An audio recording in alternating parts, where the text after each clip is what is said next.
What's up there, guys? Matt Vassallo here with the rhinestoneworld.com, and this is Ask Matt Q&A number 1.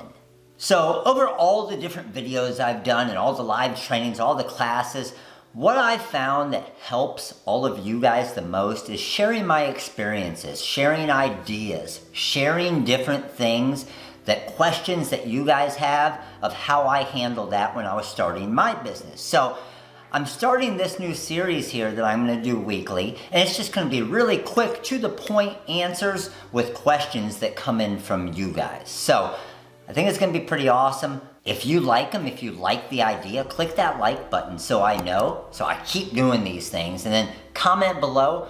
Let me know what you think about some of the different answers and maybe some different questions that you have, and then I'm going to pull all the different questions from Instagram. So make sure to go follow us on Instagram at the Rhinestone World. So let's get into some of these questions. All right, so the first question I got here is how to market your website. Pretty simple one here. What I did, okay, and this is well before everything that's out there now.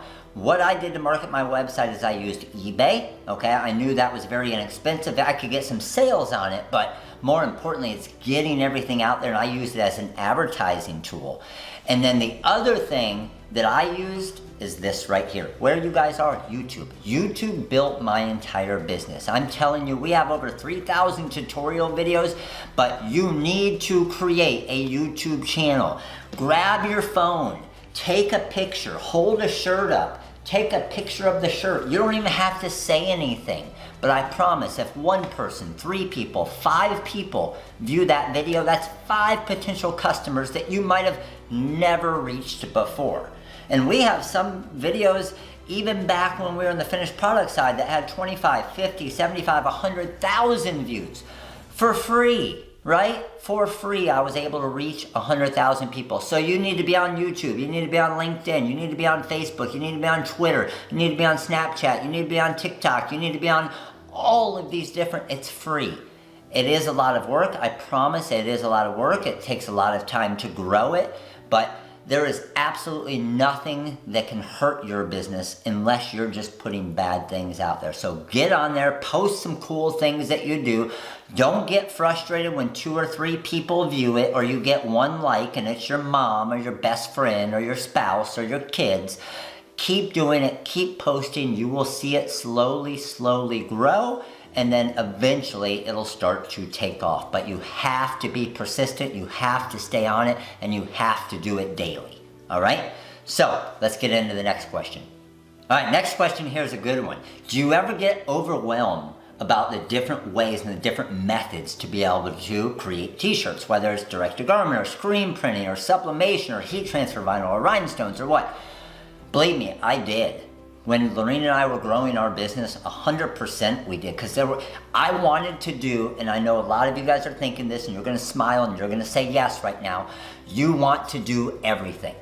Don't lie, you know you do. You want to do everything. I was like that too. I didn't want to put anything in anybody else's hands. I wanted the full responsibility of doing it, and I was going to do it all, damn it. And what I found out is you cannot do it all. Cannot, okay? I promise you. Just to prove it, I have a $15,000 embroidery machine that hasn't been turned on in 4 years that's sitting in our warehouse because I wanted to do embroidery and I wanted to do sublimation. Guess what? My sublimation printer, I wasn't using it enough. It dried up. I have a big paperweight now. Wasted money again. So as I kept in my business and I kept growing, I kept realizing that I can't do everything.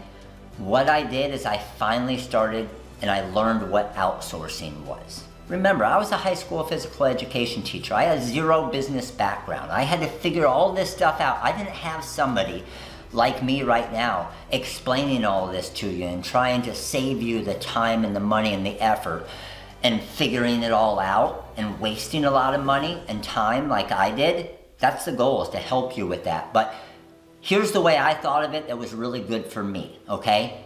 I said, I'm gonna outsource my embroidery. So that's my embroiderer. That's an employee of mine. But I only have to pay them when I have an order for embroidery, right? Imagine you buy a $15,000 machine and hire someone to do all your embroidery. If you don't have orders, guess what? They're sitting there doing nothing. They're still getting paid, right? Outsource your embroidery. Screen print transfers. I didn't have the ability like you guys have now with all these screen print transfers. I had to outsource it to screen printers. That's my screen printer employee. Hey, again, I only contacted them when I had an order and I knew it.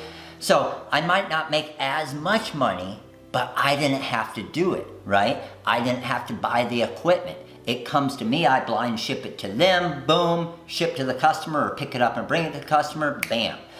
If you have a heat press, if you have nothing, you could do 500 shirts right now, outsourcing. So hopefully that gives you a little idea as far as outsourcing, how it can really help your business. So the one thing I want to leave you with, and this is the one thing I ran into because I tried to do everything and I thought I could do everything and I realized I couldn't, is be really good at one thing or a couple things. Be the best at making vinyl car window decals. Be the best at rhinestone shirts. Be the best at sublimation, embroidery, print cut. Whatever it is, be the best at it. Don't try to do everything because that's exactly what happened to me. Instead of being really good at a couple things, I basically sucked at everything because it was too much. I couldn't do it all. There wasn't enough time in the day and I didn't have the employees to do it. So be smart when you're getting your business going. Hopefully these videos help you out. Again, make sure to click that like button if some of these answers helped you out and helped your business. Click that subscribe button right there to make sure you don't miss any more of these videos. And give me some questions. So you gotta follow me on Instagram. I'm gonna put a link to follow us on Instagram in the description right here below. And every week I'm gonna be asking those questions. I'll answer the 15-second one and then we'll come on here and we'll do it a little bit longer on some of the select questions. So thanks again. Please click that subscribe button, click that like button, comment below. Let me know some questions that you guys have. Look forward to helping your business for a long time and you guys have an amazing night. Later.